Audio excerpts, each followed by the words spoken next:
The night Persia fell did not begin with fire. It began with waiting. Silk walls trembled gently in the cold wind outside the royal encampment. Oil lamps burned low, their flames bending as if afraid to stand upright. Inside those tents sat the women of the Achaemenid dynasty, the most guarded, most hidden, most politically dangerous women in the known world. They were not meant to be seen by foreign eyes. They were not meant to be touched. They were not meant to exist outside the protection of the great king. And yet, in the early hours after the Battle of Gaugamela in 331 BC, protection vanished. Far beyond the tents, the Persian army was already in pieces, trampled, slaughtered, routed into the darkness. The great King Darius III had fled the battlefield, abandoning not only his army, but his bloodline. Inside the royal camp, the women did not yet know this. They waited for victory drums that never came. Instead, they heard something else. Footsteps, foreign voices, laughter, metal scraping against leather. And then, the sound that meant everything was over. The screams. Not the screams of battle. The screams of men who realized too late that they are no longer soldiers, but prey. By sunrise, the impossible had happened. The royal women of Persia were captives of Alexander the Great. History will later tell you this moment was marked by restraint. That Alexander, unlike other conquerors, treated these women with dignity. That he was merciful, civilized, even chivalrous. But history was written by men who needed Alexander to look like a god. What the women experienced was something else entirely. In the ancient world, when an empire fell, its women did not simply lose status. They lost personhood. Queens became hostages. Princesses became leverage. Servants became property. And if you were unlucky, very unlucky, you disappeared into the army itself. Alexander's force was not a small, disciplined modern military. It was a massive, mobile organism of tens of thousands of men. Infantry, cavalry, mercenaries, camp followers, slaves, traders, prostitutes, looters. Control was an illusion beyond the king's immediate presence. And this army had just defeated the richest empire on earth. They believed the world owed them blood and bodies. For years, Macedonian soldiers had marched east through Anatolia, Syria, Egypt, and Mesopotamia. They watched friends die of disease, exhaustion, and Persian steel. They had been promised glory and plunder. Persia was that promise fulfilled. Gold, jewels, silks, wine, and women, especially royal women. Because in ancient warfare, capturing a king's family was not simply victory. It was domination. The women taken at Gaugamela were not minor figures.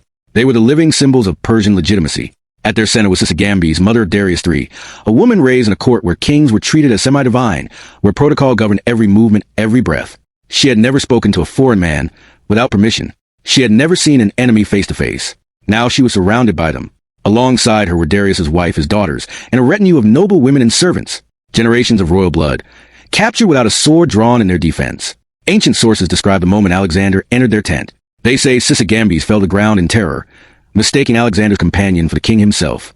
They say Alexander gently corrected her, spoke kindly, and reassured her that no harm would come. This scene is repeated endlessly in history books. It is meant to soften what happened next. But kindness does not erase captivity. These women were not free to leave. They were not allowed to mourn publicly. They were not permitted to return home. Their lives were now assets. And assets are used. Alexander understood something crucial. Killing Persian royalty would make him a butcher, but keeping them alive made him a ruler. So he spared them. Not out of mercy, out of strategy. Sisygambis was valuable because she could legitimize him in the eyes of Persian elites. By treating her as a mother, Alexander was not being compassionate. He was rewriting the royal lineage with himself at the center. This is why the women were guarded so carefully. Not to protect their dignity, to protect their value. They were moved with the army like living trophies, a mobile display of conquest. Wherever Alexander went, the captured royal women followed. Silent reminders that resistance was futile. But beyond the carefully staged image, reality leaked through. Greek historians rarely describe what happened at night. They rarely describe what happened beyond the king's tent. But archaeology, comparative warfare records, and parallel campaigns tell a darker story. Alexander's army had already demonstrated what it did to captured populations. At Tyre, thousands were slaughtered or enslaved. At Gaza, men were executed while women and children were sold. At Thebes, the population was annihilated as a warning. This was not an army unfamiliar with cruelty. So when lesser Persian noble women, maids, attendants, distant relatives, were taken, protection thinned, discipline frayed, opportunity emerged. Sexual violence was not recorded as a crime in ancient warfare. It was expected. Some women were forcibly married to Macedonian officers to bind loyalty. Others were absorbed into the army shadow economy as concubines. Some were sold quietly into slavery, never mentioned again. Their names did not survive, only their absence. For the royal women, the terror was quieter, but no less consuming. They lived under constant watch. Their movements were restricted. Their grief was monitored. Their survival depended entirely on the mood of a foreign king barely in his 20s. Imagine mourning your son while being paraded as proof of your conqueror's legitimacy. Imagine knowing that your safety existed only as long as you were useful. This is a violence history struggles to name. Not the blade, not the scream, but the total erasure of agency. Alexander's court praised him for restraint. The women lived with fear. And this was only the beginning, because as Alexander pushed deeper into Persia, burning Persepolis, dismantling the old order, the women remained trapped inside a collapsing world. Their past was gone, their future uncertain, and the men around them, victors drunk on power, were growing more dangerous with every mile east. If you think conquest ends on a battlefield, history says otherwise. The march east did not slow after Gaugamela. It accelerated. Victory loosened restraints that discipline had barely held in place. The army moved like a living thing, swollen with plunder, drunk on momentum, convinced it had been chosen by the gods. Cities opened their gates or were broken open. Treasuries were emptied. Old rules were rewritten in dust and blood. And with the army moved the captives. The Persian royal women did not ride in triumph. They traveled under guard, their tents pitched at a careful distance from the main camp, close enough to be displayed, far enough to be controlled. Every step forward carried them deeper into a world that no longer recognized who they were. Alexander understood symbolism better than any general alive. He did not merely conquer territory. He staged conquest. He adopted Persian dress when it suited him, then mocked Persian customs when they resisted him. He presented himself as successor, not destroyer, while systematically dismantling everything that had existed before. Nothing exposed that contradiction more clearly than Persepolis. Persepolis was not just a city.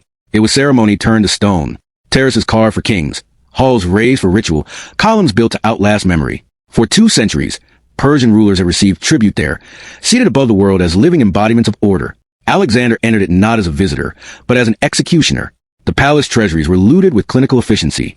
Gold and silver taken from 100 conquered nations, now conquered again, were distributed to soldiers who could barely carry the weight. Ancient sources estimate thousands of tons of precious metal removed, enough to alter economies across the Mediterranean. Then came the fire. Greek historians claim it was accidental, a drunken celebration, a courtesan's suggestion, a moment of excess regretted too late. That explanation does not survive scrutiny. Persepolis was burned deliberately. It was a message to Persia and Alexander's own men. This world is finished. There will be no going back. From nearby hills, flames devoured the heart of the empire. Roofs collapsed, columns cracked, smoke choked the sky. And somewhere behind guarded curtains, the women of the royal household listened as their civilization turned to ash. This was not mercy. This was psychological warfare. Because even if Alexander spared their bodies, he annihilated their past. The burning of Persepolis changed something inside the army. Up to that point, restraint, real or performative, had been possible. After Persepolis, limits blurred. The men had seen that even the most sacred symbols could be erased. If palaces could burn, so could traditions. Control became more difficult. Alexander issued orders to protect high-value captives. But an order is only as strong as a hand enforcing it. In a camp that stretched for miles, where soldiers rotated duties and drank through night, enforcement was uneven.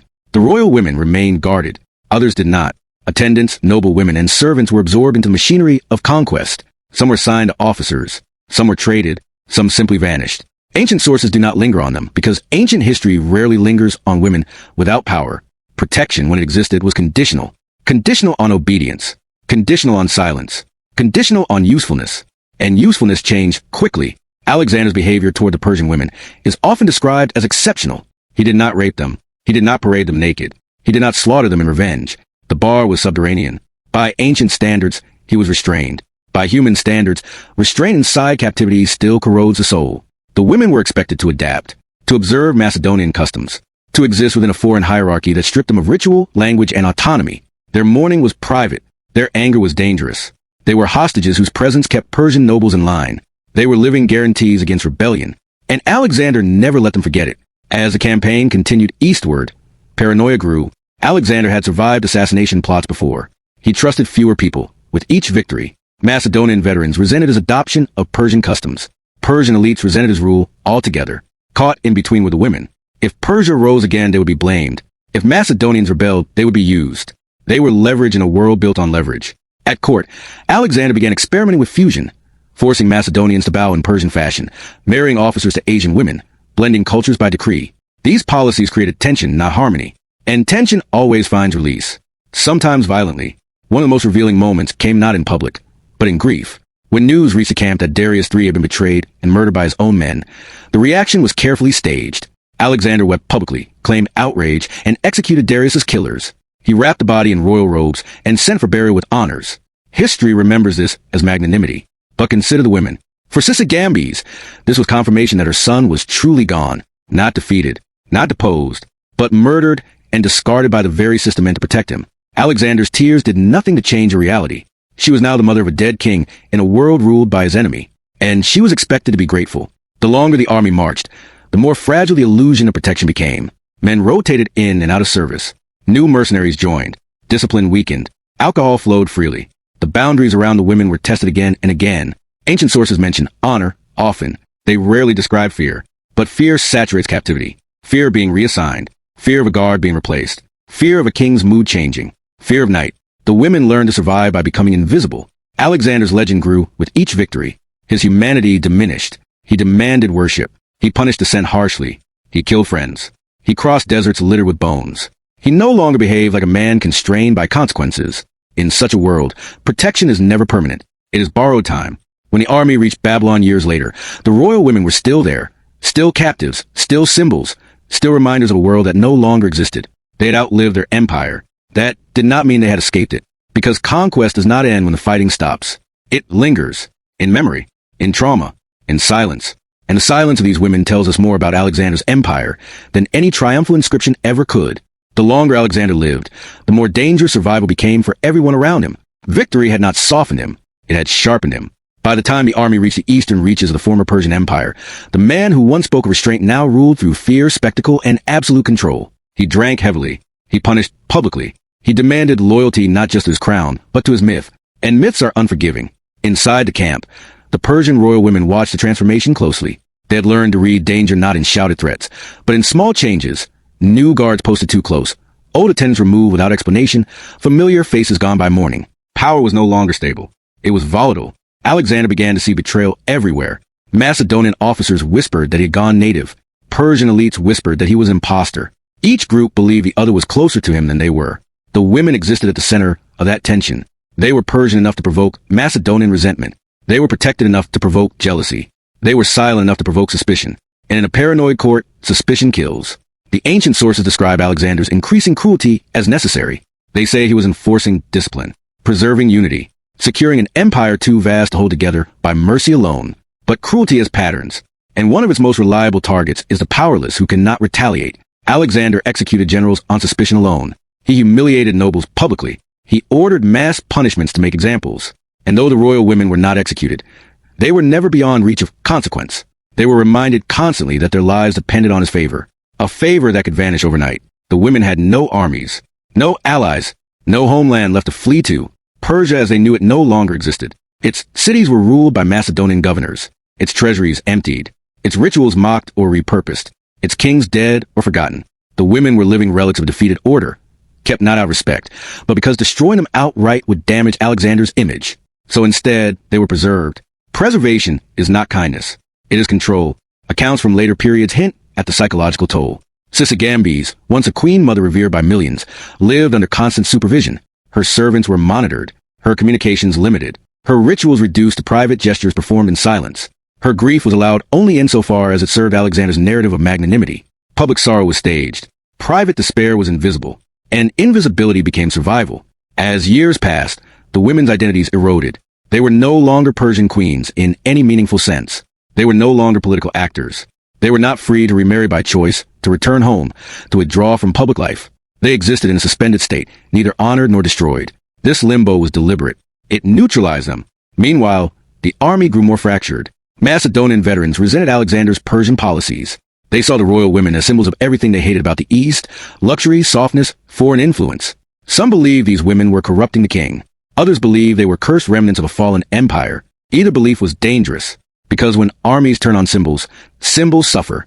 Alexander attempted to fuse cultures through mass marriages, ordering Macedonian officers to marry Persian noble women in a single grand ceremony. History often frames this as enlightened policy. But marriage under command is not union. It is absorption. It stripped women of choice and recast them as tools of empire, bridges between worlds that did not want to meet. For the Persian royal women, this policy was a warning. If their status ever shifted from valuable hostage to useful asset, their lives would change irrevocably, not toward freedom, toward ownership. Fear became routine. Not fear of immediate violence, but fear of slow erasure. Fear that their names would fade. Fear that their lineage would end. Fear that history would remember them only as footnotes in a conqueror's story. And history largely proved them right. When Alexander reached Babylon again, his empire stretched from Greece to India. He was richer, more powerful, and more isolated than any man alive. He trusted almost no one. The royal women were still there, older, thinner, quieter. They had outlived generals, rivals, even kings. But survival had cost them everything else. Then Alexander died. Suddenly, unexpectedly, without naming a clear successor. The world did not mourn. It fractured. Generals turned on each other. Armies split. Cities rebelled. The empire collapsed into war almost overnight. And in that chaos, the women's final illusion protection vanished. Alexander's death removed the one thing that had kept him alive. Their symbolic value to him. Now, they were liabilities. Some sources say Sisygambis refused food when she heard the news. They describe it as devotion, but devotion implies choice. What she did was release. She had survived conquest, captivity, humiliation, and loss. She had watched her son's empire burn, then watched the man who burned it die. There was nothing left to endure. So she stopped, and that, too, is a form of testimony. The fate of the other women fades quickly from the record. That silence is not accidental. In the wars that followed, records are destroyed, rewritten, or repurposed. New kings had no interest in preserving the stories of women who symbolized an old order. Some were absorbed into new courts. Some were married off again. Some disappeared entirely. Their trauma did not matter. Their usefulness did. Alexander's legend survived intact. Statues were raised. Poems written. Coins struck with his face. The women's suffering did not tarnish that legend, because legends do not bleed, but history does. And if you look closely, you can still see the stains. The wars that followed Alexander's death were faster, uglier, and far more honest than the conquest itself. There were no speeches about unity anymore. No performances of mercy.